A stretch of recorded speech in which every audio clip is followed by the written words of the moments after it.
আজকের আমি বানালাম চুনো মাছ দিয়ে শুক্তো। প্রথমে উচ্ছেটা ভেজে তুলে রাখলাম, তারপর সেই তেলেই আলুটা ভেজে নিলাম। আলুটা ভাজার পরে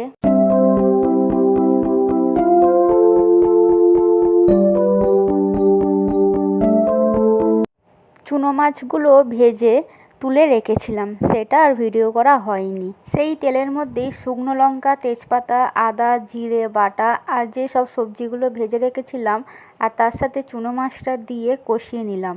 তার মধ্যে নুন, লঙ্কা গুঁড়ো, হলুদ গুঁড়ো দিয়ে আর একটু কিছুটা জল ঢেলে ভালো করে কষিয়ে আর কিছুটা পরিমাণ জল ঢেলে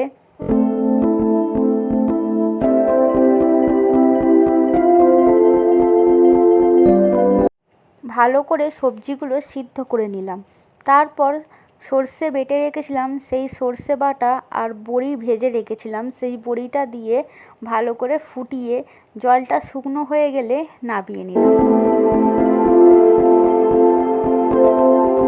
তারপরে তেলের মধ্যে শুকনো লঙ্কা, পাঁচফোড়ন আর কাঁচা আমগুলো দিয়ে ভালো করে নেড়ে নুন আর হলুদ গুঁড়ো দিয়ে আর কিছুটা গুড়ের বাতাসা দিয়ে ভালো করে নেড়ে আমের চাটনিটাও করে নিলাম।